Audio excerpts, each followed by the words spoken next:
And it's great to see so many people here. Thank you all for coming.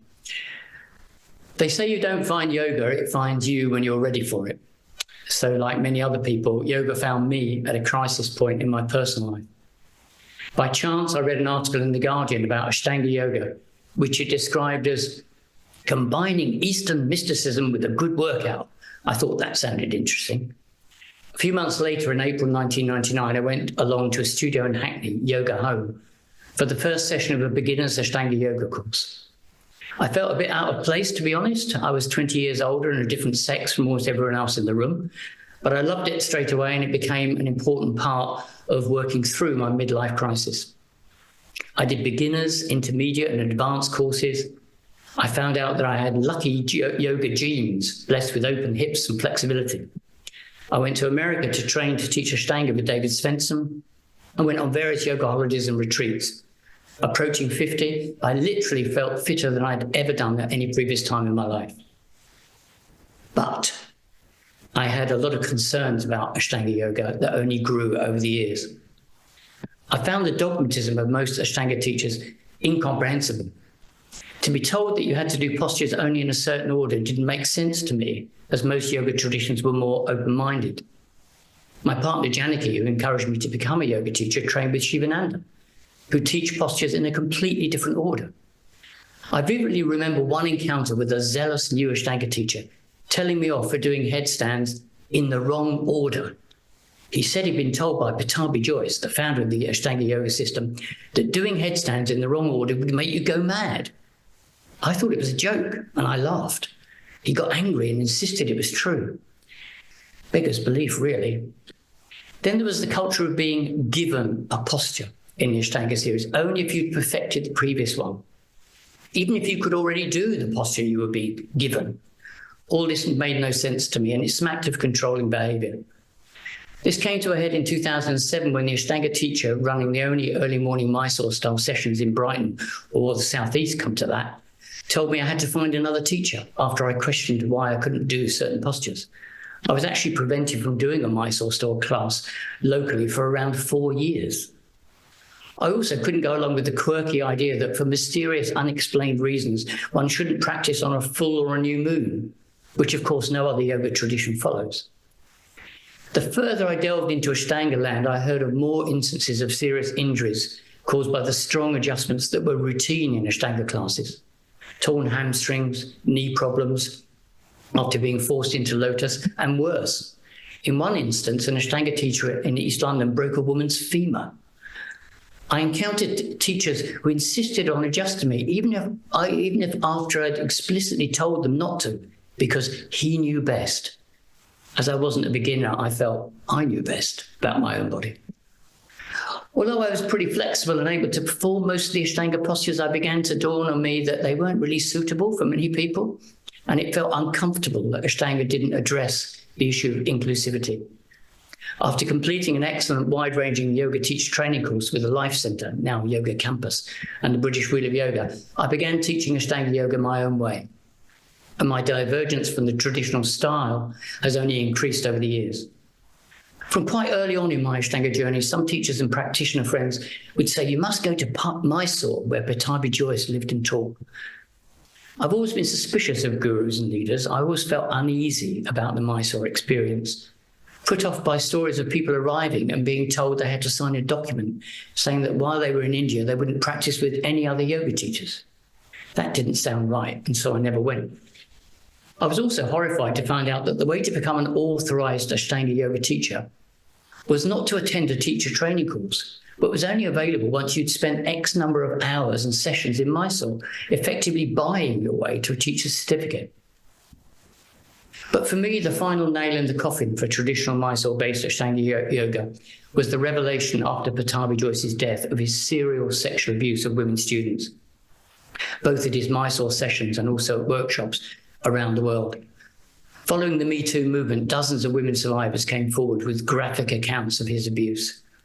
Even worse was to follow when leading Ashtanga teachers around the world either lined up to defend him or refused to publicly comment on what he'd done.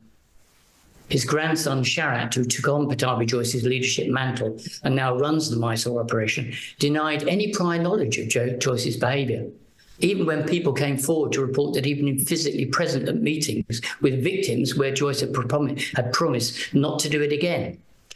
He did do it again, and again, and again. Even now, the Mysore loyalists claimed it was just a case of inappropriate adjustments. Without going into detail, I can assure you that what he did could not conceivably be described as anything other than sexual assault. I tried to raise the issue here in Brighton with the traditional teacher who previously banned me from her class and was met with a straight refusal to even acknowledge or even discuss it. Incredibly, she still has a picture of Davy Joyce on her website with no mention of his sexual abuse. It's a bit like running a film production company and having a picture of Harvey Weinstein on your website. I have 2 blogs about this on my website. There'll be a link in the chat about that. And I recommend a detailed book by Matthew Rimsky. I also organised with Theo Wildcroft a session at our Brighton Yoga Festival in 2019 with survivors of Davy Joyce's abuse that's available on the Brighton Yoga Foundation website. And again, there'll be a link in the chat. There's an old adage, power corrupts, and absolute power corrupts absolutely. And it's clear to me that the Mysore Ashtanga operation was and remains perilously close to a full-blown cult, with its untouchable guru at the top, and the way it is still traditionally taught by its adherents reflects that cult-like behaviour, teaching precisely as the guru has insisted with no questioning. I've made clear on my website that I have nothing to do with the Mysore Ashtanga tradition, and I teach it in an entirely different way.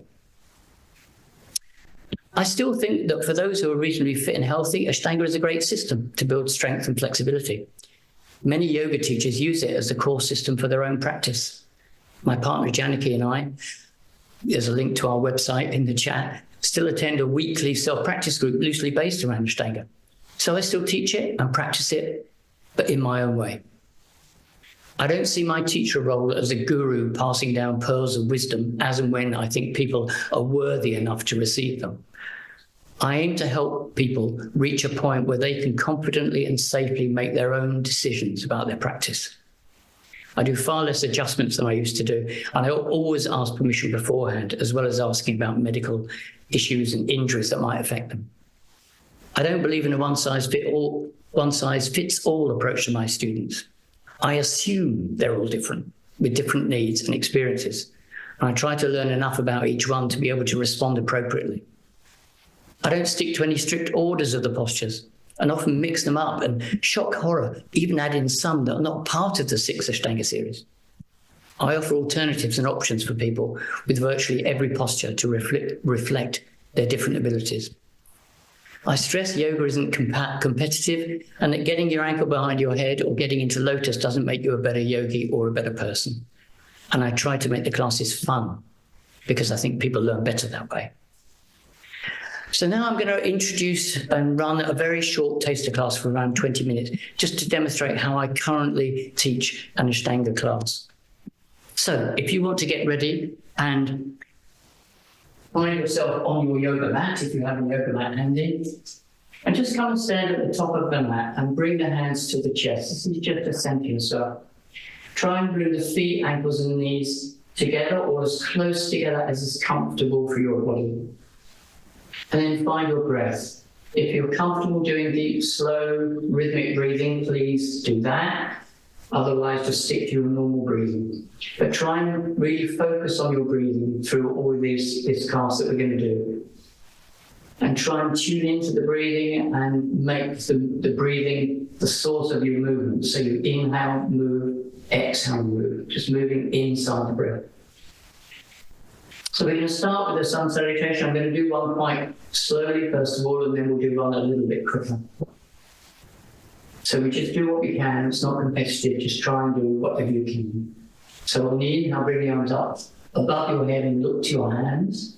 On the exhale, stretch all the way down, bend the knees if you need to. Bring the hands to the mat either side of your feet. Inhale, you look up, you stretch the spine. Exhale, you step back or you jump back, lower the body down. You can go down to the mat if you need to. Inhale to up dog, pull the head away from the shoulders and turn the toes over on the exhale into downward dog. Now, if this is a really strong stretch for you, one thing I recommend is to bend your knees on an inhale and an exhale, bending one on the inhale, bending the other on the exhale. Just to warm up the muscles, the calf muscles, the hamstrings at the back of the legs. It's quite a strong stretch to jump straight into in downward dog. And please don't fret at all if your feet don't reach the mat, or heels don't reach the mat. It doesn't matter. And then on your next inhale, you're going to step or jump forward and stretch the spine again. Then on the exhale, you're going to fold forward and inhale, come up with the arms above the head, look into the hands, exhale hands to the chest. So we'll just do one more of those, just a little quicker perhaps than we did the first one. Inhale, bring the arms up. Exhale, stretch down to the mat. Inhale, look up, stretch the spine. Exhale, step or jump back, lower the body down, elbows into the side. Inhale to up dog. And exhale, turning the toes over into downward dog. Just doing what you can. Coming back to the breath in downward dog. Breathing in, breathing out. Tuning into that rhythm of your breath.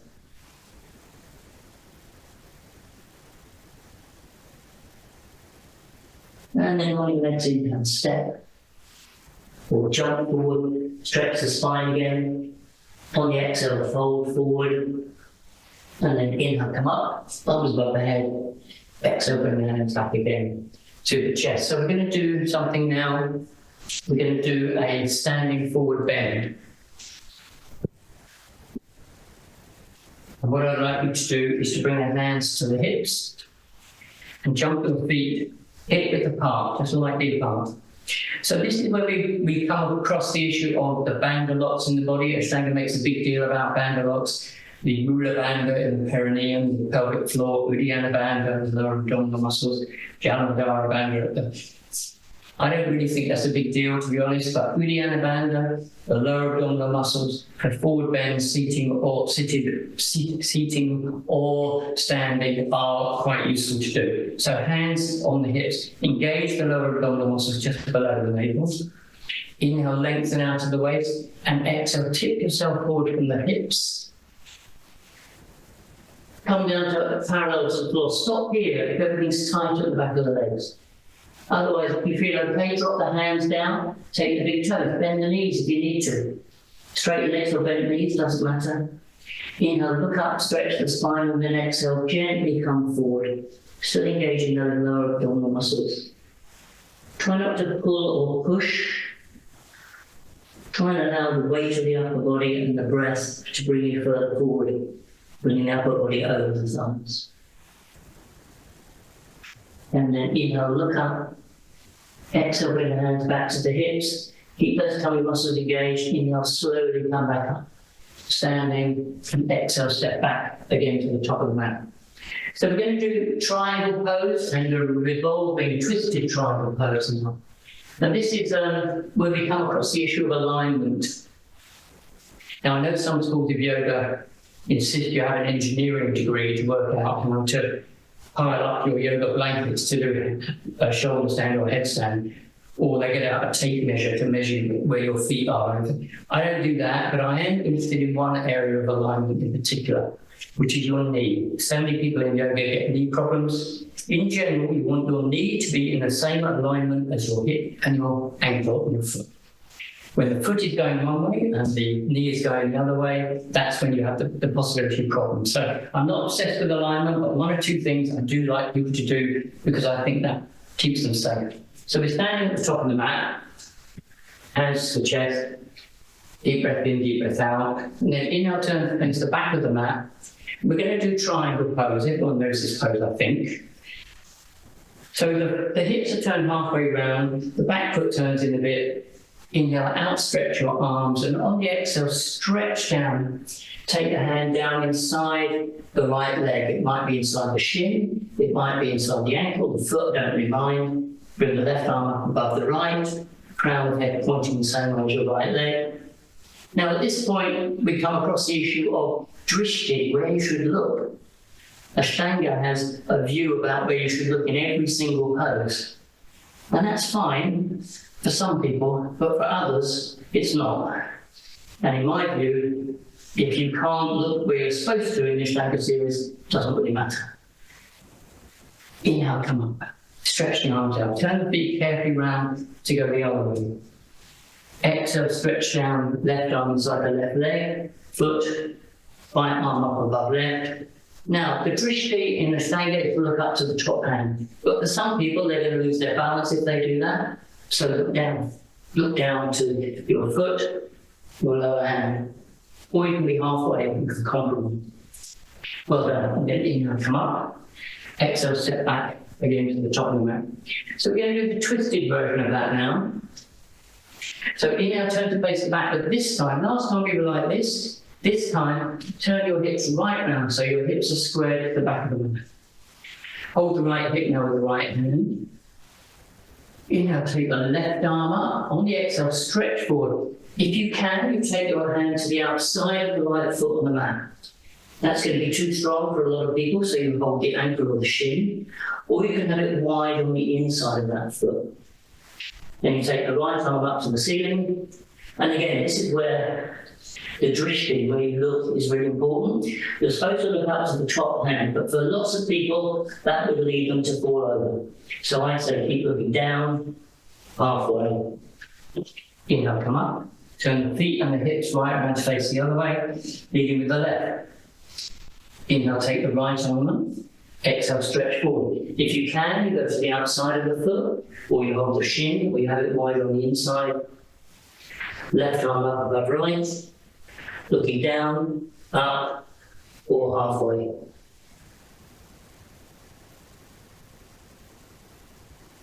And then inhale, come up. Stretch the arms out. Exhale, step back again to the top of the mat. So we're going to do a standing balance now. Now, those of you who are familiar with the Ashtanga sequence, you'll know that the standing balances are quite challenging. There's holding the leg out straight out in front of you for 5 breaths, taking it out to the side for 5 and bringing it back in front of you for 5. And then there's the one in half lotus, where you bring your hand down behind and hold the big toe and come forward and balance on one leg. Now, to be honest, not a lot of people are going to find those easy in yoga class when they first start. So I always give the option of doing tree pose. Tree pose is probably the best known standing posture in yoga, and actually it's got all the same attributes as the other more sophisticated standing balances. It's just that those other bits are just an additional challenge, if you like. The core of a standing balance is to balance, hence the word. So tree pose, I think tree pose is great. I also think it's fine to hold on. Management here helpfully provided a wall to lean against. So tree pose, I think, first of all, you pick up one foot, you take it either inside the upper thigh or below the knee, preferably not across the knee. One or the other. Then you bring your hands to the chest, you have the hands up above the head, arms out to the side, or you can pretend to be a tree in the wind and you go up and down, etc. Those are the sort of options. Now, the point about this is, unlike what I said in the previous few postures, this is where the drishti is really important. If you try and balance and you look around the room at the same time, you'll fall over. So this is the one where I'm really insistent about drishti. Find something to look at that isn't moving, something static, something on the wall, the floor, the ceiling, and keep your eye like a laser on that phone while you do a standing balance. So let's give that one a go. Bring the hands to the chest, I'm going to hold them to the wall there. Okay, so fall over when I'm demonstrating. So standing here, in tree pose. And focus on the standing leg. There's a great tendency in all these standing balances to worry about the leg that you're holding out in front of you, or the one that's in half lotus. The one that's holding you up is this one. So you focus on this one and looking at one particular point, trying to keep your breath nice and steady. Let's swap sides. So pick up the other leg inside the thigh or below the knee. You never balance when you really need to, have you noticed? That's the other thing I would say to students, is because it's true. Some weeks you can balance easy as pie, other weeks you just can't. However experienced you are, I know people who have that problem. So it's quite normal So when you're ready, just slowly now release that foot with control and come back to the top of the mat. And let's go down now briefly into sitting. So,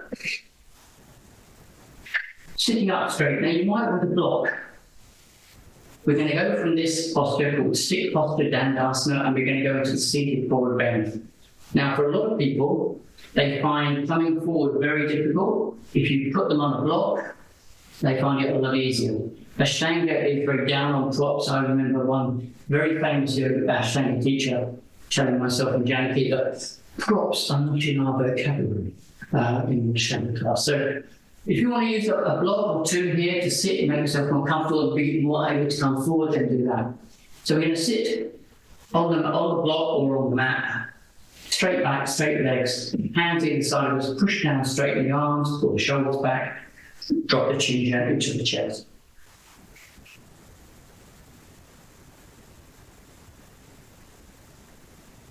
Now, we're going to go into a seated forward bend from here. So if you haven't already, tighten Uddiyana Bandha, the lower abdominal muscles, bring them up and back.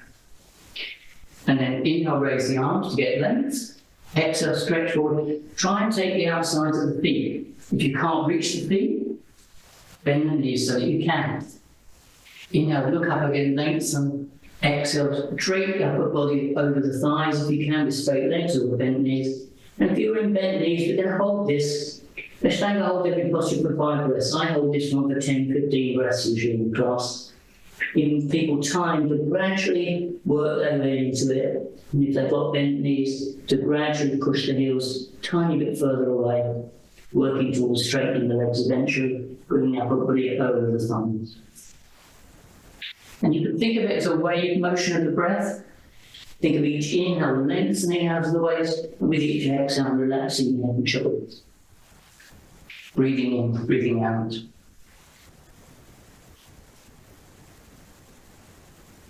And then inhale, come up. Exhale, release your feet. So, we're going to look now at a back bend. Those of you who practiced Ashtanga a lot will know that one of the key postures in the first series is Urdhva Dhanurasana, always also known as the crab, the wheel, upward bow, all sorts of things. It's a very demanding pose. It took me about 10 years to be able to do it because I haven't got a bench back, and I'm not going to demonstrate it now. I'm not warmed up. But it's where you have the hands underneath the shoulders and you push up. So you've just got your hands and your feet on the floor and you're in a lovely semicircle. Some people have got lovely bending backs. Generally, it's down to their genes. I don't mean the genes they wear, I mean the genes that they inherited. It's nothing really to do with them being great yogis. It's to do with the genes and the size of the little things between each of your vertebrae. So that's what Ashtanga does. And you go straight up into this, having had no preparation in any other back bends really beforehand. I think that's too strong for most people, so I get people to do bridge pose. So bridge pose, you lie with the upper body on the mat. You walk the feet back towards your sitting bones. Keep the knees and the feet hip apart. Have the arms down the side of the body. So you should be able to feel the arms on the sides of the body. And with them up, you might just be touching your heels with your hands. So you push down with the hands, push down with the feet. Take a deep breath in and pushing down really strongly. You bring the hips and tummy up towards the ceiling. Keep pushing down with the hands and the feet. Trying to not let the knees fall out to the side, softening the posture. So this is the half back bend bridge pose. And then you can slowly lower back down. Now there's another slightly more difficult version of that. Instead of lying down with the arms down the sides of the body, you bring the hands around the waist, fingers on the sides of the waist, thumbs in the lower back. You work one elbow and then the other elbow underneath you, and then you use the strength of your arms to push yourselves up. So if you want to give that one a go. And if any of you are desperate to do Urdhva Dhanurasana, I promise I won't tell. And then slowly lower back down. And just tuck the knees gently into the chest. Rock slowly from side to side. With the knees pulled into the chest. Not too strong at first. Again, Ashtanga is it's always sort of gratuitously difficult what it gets people to do. In Ashtanga, you go straight from over Dangasana into Paschimottanasana and the seated forward bend, which is an extreme change from an extreme back bend to an extreme forward bend. I think it's much better for people to hug the knees into the chest and just rock from side to side. Well, and then coming back up again to sitting. Okay, so we're nearly done. Thank you. So, again, at the end of the practice in Ashtanga, you do, after a back bend, you do an inversion, shoulder stand, headstand, various other things. And then you go straight into what Ashtanga calls taking rest, which the wrestlers call Shavasana. I like to prepare people for that by having them to do a very short breathing exercise before they go into their final relaxation. Now, always helpful when with breathing exercises, there might be reasons why breathing exercises are not good for you. If at any stage you feel uncomfortable in this, you come out of it, obviously. So I take that as read. Okay. So we're going to do a short breathing exercise called Samavrita, square breathing. So we're going to breathe in for 3 seconds, hold the breath for 3, breathe out for 3, and then hold again for 3. We're just going to do 3 or 4 rounds. I'm going to do 5, 6 rounds of this before people are released into Shavasana. So ideally, to close your eyes to focus on the breath, but if you're uncomfortable doing that, then leave your eyes open. And let's bring our breath together. So let's all inhale and exhale. And an inhale, 1, 2, 3. Hold the breath, 1, 2, 3. Exhale, 1, 2, 3. And hold, 1, 2, 3. Inhale, 1, 2, 3. Hold the breath, 1, 2, 3. Exhale, 1, 2, 3. Hold, 1, 2, 3. Inhale, 1, 2, 3. Hold the breath, 1, 2, 3. Exhale, 1, 2, 3. And hold, 1, 2, 3. Last round, inhale, 1, 2, 3. Hold the breath, 1, 2, 3. Exhale, 1, 2, 3. Hold, 1, 2, 3. And then release your breath through the mouth noisily, big sigh. And just consciously let go of the breath.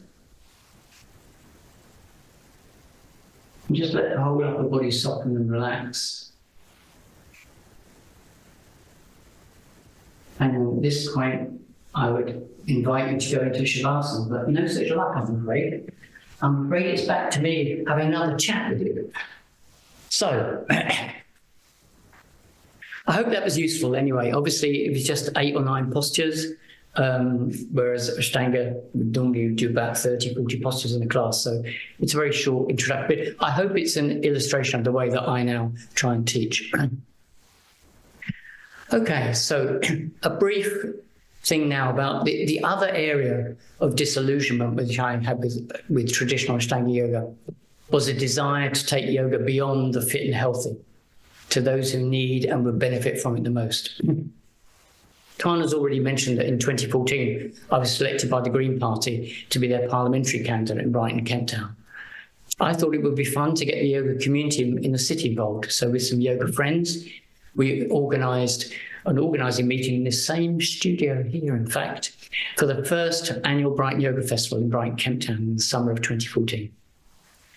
Since then, our annual festivals have been very successful. Over the years, they've regularly attracted anything from 1,000 to 3,000 people.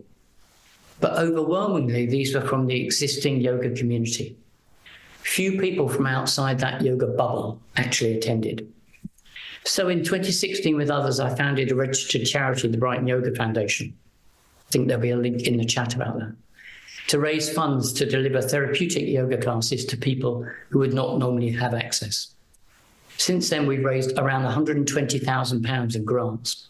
We've delivered hundreds of classes and programs to thousands of participants who would not normally be found in yoga studios, including people with mental health challenges, women recovering from domestic abuse and sexual violence, homeless people, young people in schools and youth clubs, and people recovering from serious illness or with disabilities.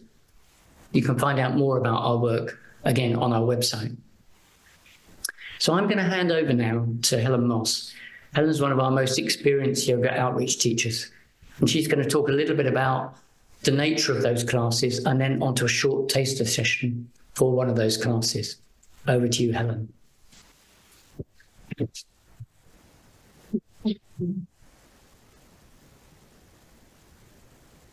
Hello, it's a real honour to be with you this evening and to have been asked by Davy and the Foundation to come and share with you some of the amazing work that the Foundation does. So I was very lucky to become a part of the Foundation maybe about 5 years ago or so, firstly as a volunteer, when the Foundation took it upon themselves to really explore what trauma-sensitive yoga might look like, because they wanted to take it into the community. And they were very aware that the people that they would be working with would have experienced trauma, people who are more vulnerable, people who wouldn't usually have access to the kind of yoga classes that the city was really currently offering. I have been working with them in a sort of more paid capacity maybe for the last 4 years, and I've been very lucky to work in lots of different places across the city with different communities, both online but also in person. So currently I'm working at Millview Psychiatric Hospital. I go there twice a week and I run 2 sessions which are an hour or so long. On the Monday, the group is open to all of the wards. So they have a dementia ward, they have a male-only ward, a female-only ward, and they also offer spaces for the OTs to come into the yoga spaces as well. I also work on the locked women's ward. When I'm teaching in these spaces, I have to be very careful about how I am with people and how I share this amazing offering of yoga. These people are often in a lot of pain and are coming from very different experiences. So when we share our outreach work, we have to consider our language, we have to consider what's available to us to use when we're teaching. We have very few props available in these spaces, and we have to really take care. So what I'd really like to do with you in a moment is to take you through maybe some of the practices that I share often on a Wednesday and a Monday when I'm at Millview. Other places that we work are worked in centres for women with addictions, women survivors of sexual abuse. I've also worked with people who are suffering from fibromyalgia and chronic pain, doing chair yoga classes online. And as Davy said, you can find out about the offerings of the Foundation by going to their website. All donations very welcome. But I'm going to travel now onto my mat just to share with you a practice. And this practice really is following on from Davy's more energetic standing practice. And it will be a seated practice.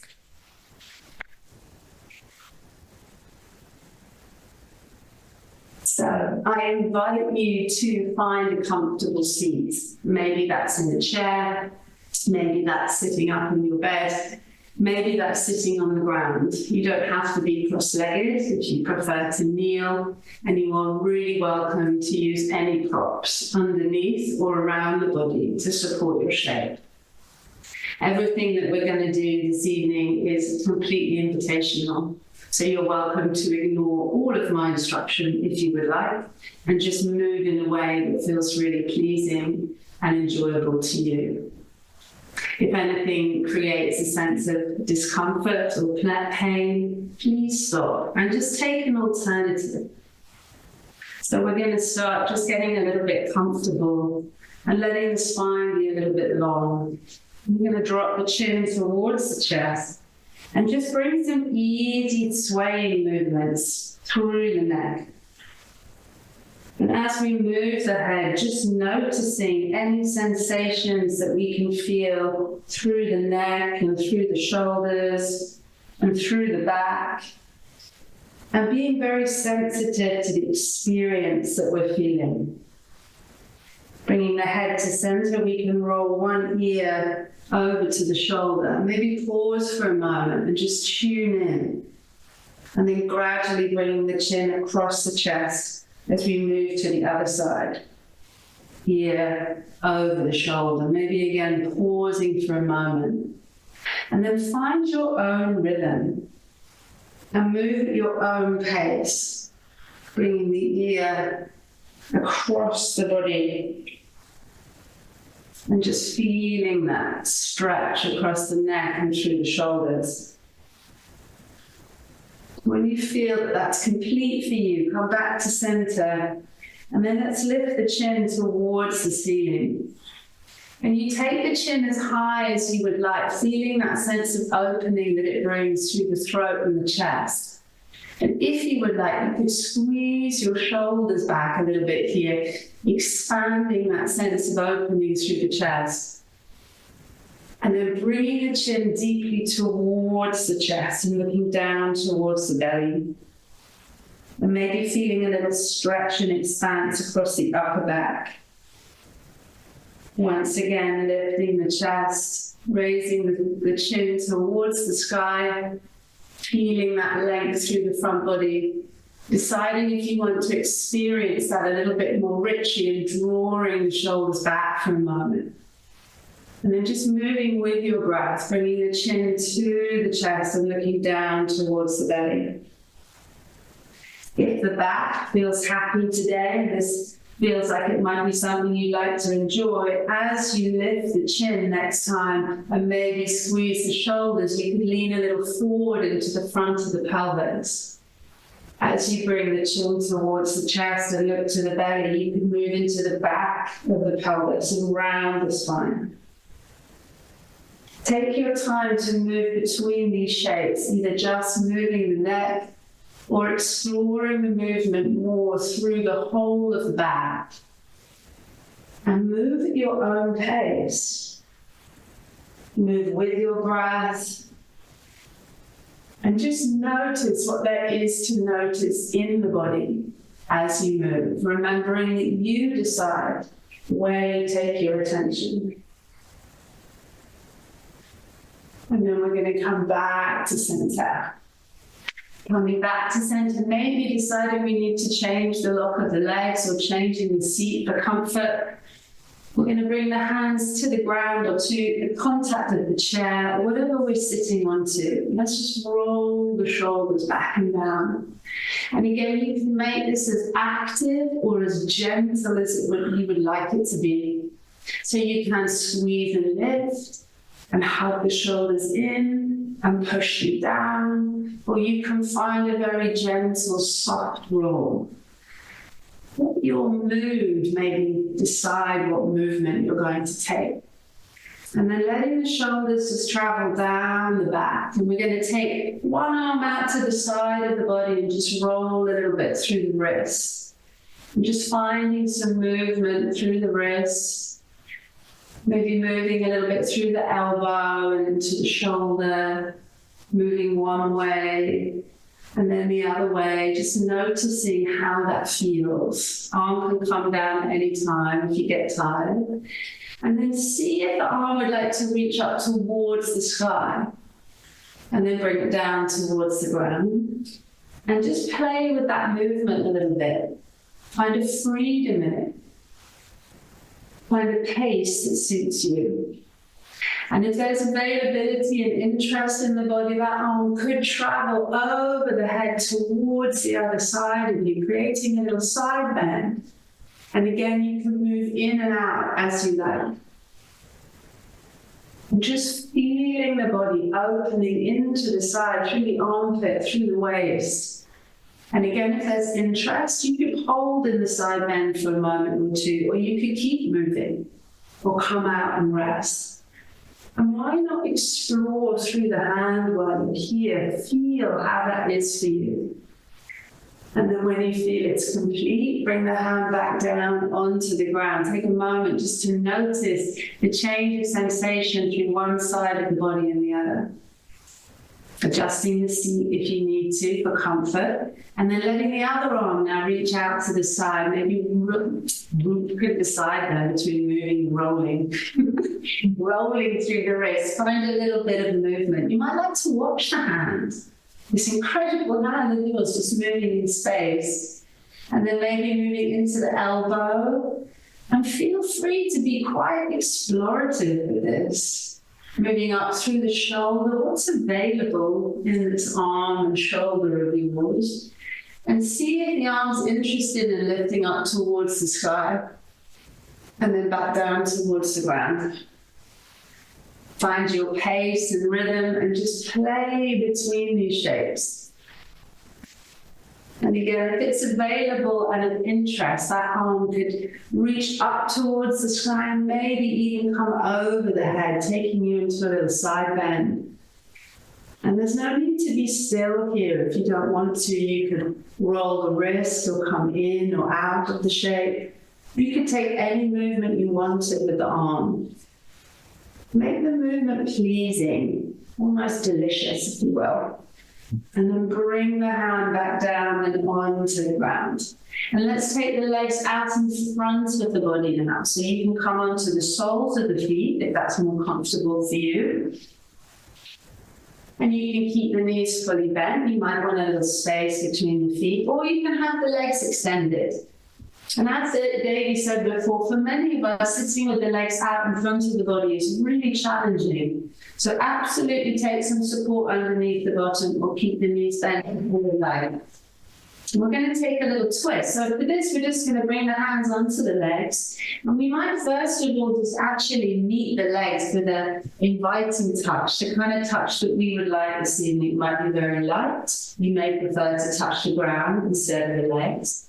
But find a little bit of contact, if you're content to, with your hands and your legs, maybe circling around your knees.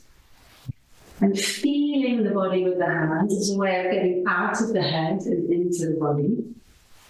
And then see where naturally, if you stroke your legs, where your hands will go without any sense of force or discomfort. And then bring the hands onto the thighs and with a very gentle little press down through the hands. Notice how the spine lifts a little bit. Keep that sense of lift through the spine. And just slide one hand down the leg and the other hand back to the hip. And feel how the chest opens to the side. When you're ready, come through center, bring the hands back, and then slide the other hand forward toward the foot, and the opposite hand towards the hip. And move quite freely between the two. And see already if you're inviting any real sense of effort, or whether this can feel quite fluid and free. And you may prefer to keep it quite soft. But if it's available and of interest, as you slide one hand forward and one hand back, the hand that's coming back to the hip can find the ground for a moment.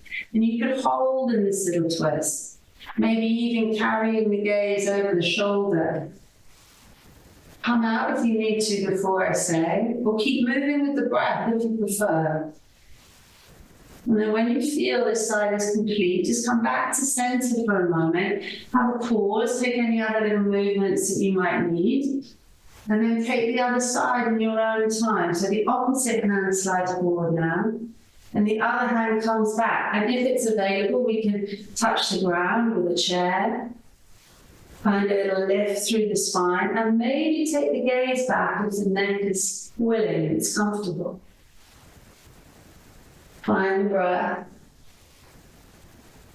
And then as you breathe out, returning the body back to center. And again, just bringing the hands onto the legs. Maybe giving the legs a little bit of a stroke, a little bit of attention. And then we're going to come and lie down. We're going to spend the last few minutes just lying on the back of the body. So for some of us, it may be more appropriate to drop to the side and roll onto the back. However you're choosing to come down, take your time to make sure that you feel comfortable in the back and that you're warm. So I'm going to bring my feet onto the floor. And I'm going to bring my hands onto the belly. If you don't want to bring your hands onto the belly, you might like to leave them either side of the body. We're just going to take a couple of breaths. So these breaths are going to be a bit more conscious and a little bit more deliberate. You may prefer just to stay with the feeling of the breath in the nostrils. If you're happy to, you could notice your breath as it comes in through the nose and down into the body. And then as it moves from the body back up and out through the nose. Remembering that you decide where you put your attention. And you may be happy to even notice and feel the sensation of the breath moving inside the body. So that as you breathe in, you may feel a gentle lift of the belly towards the hands, maybe. And as you breathe out, a sense of the belly settling back. Don't worry if that's not your experience, and feel free to move your hands anywhere onto the body to feel the breath if you prefer. And keeping the hands on the belly, or taking them out to the side now, we take a really loose twist. So we take the feet a little wider, a comfortable distance apart, and just begin to sway the legs from side to side. First of all, just shifting the weight really to the inner and outer edges of the feet. And we're really inviting you to let the legs decide how far they want to travel towards the ground. So the ground isn't the destination. The destination is a little massage across the back of the pelvis. The destination is a little bit of rotation through the spine. And feeling that sense of connection through the back of the head and the shoulders as the lower body gently sways. And feeling maybe the body moving under the hands if the hands are still on the belly. And then when you feel ready, you're so welcome to let the legs drop to one side and stay there for a breath or two if that would be satisfying. Or you can keep moving as you prefer. Changing sides if you've decided to hold the shape for a breath or two. And then when you feel the twist is complete, coming back to center. And there's an invitation to bring the legs towards the body, maybe one and then the other, or both together. Give yourself a little hug, maybe a little rock from side to side. And then we bring the feet back down onto the floor. Release the hands, perhaps either side of the body. And here we might enter into a little rest, but not for you, I'm afraid. Thank you so much, and I'm going to hand you back to, no, not back to Davy, but to David. Hand you over to David and let him introduce himself. Thank you.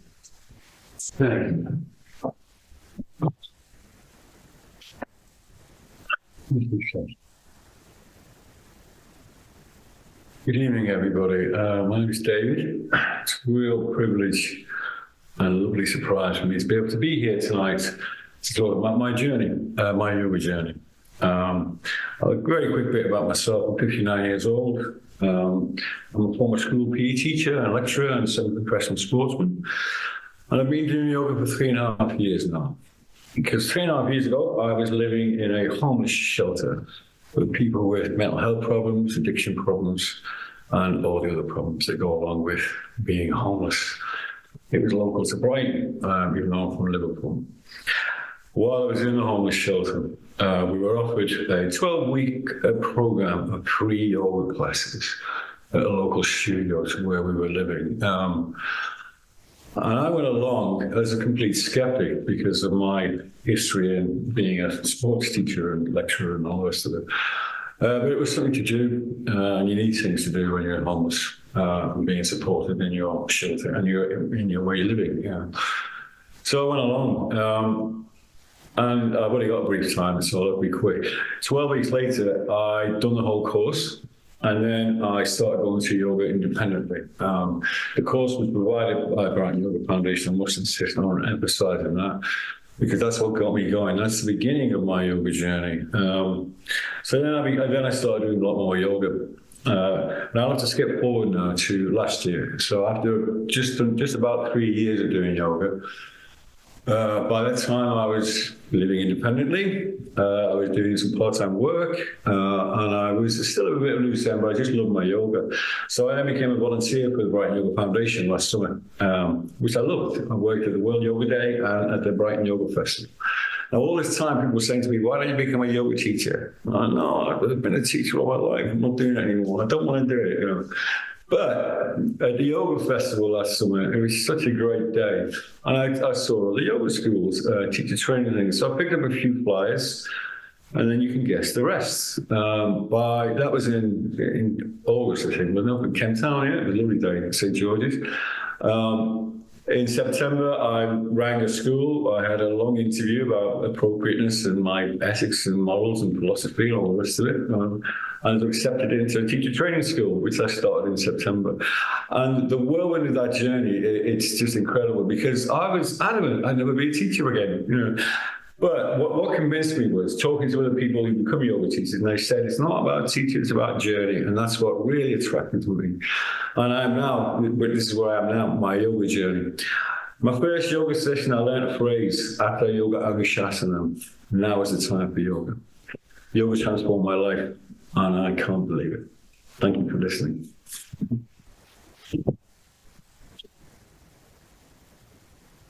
Thanks, Helen.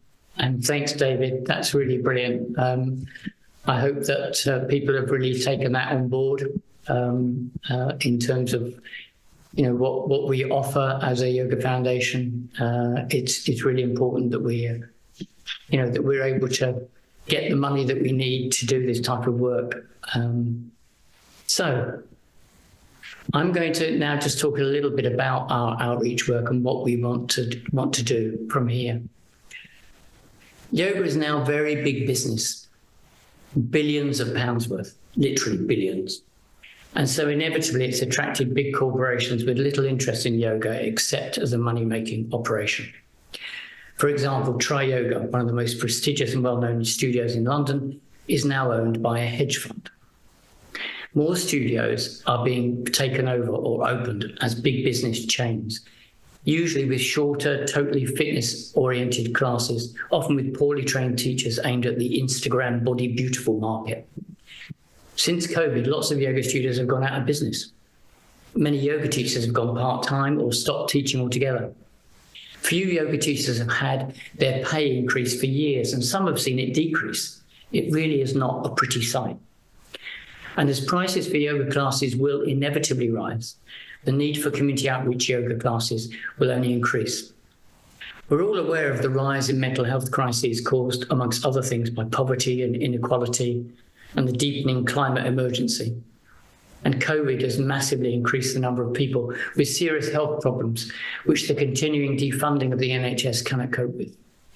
Preventative techniques like yoga, pranayama, and meditation could play a vital role in tackling all these challenges.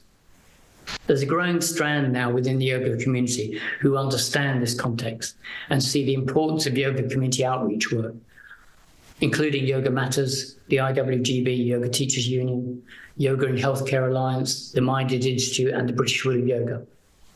Some people have been doing this work for years, and others have developed exciting new projects from the Highlands of Scotland down to Plymouth in the southwest.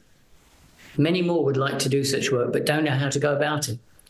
So with the help of Yogamatters and others, I'm convening an online forum on 23rd of March to explore the idea of setting up a loose learning network of those undertaking yoga community outreach work and those who wish to do so. If you'd like to be involved, please contact myself or Yogamatters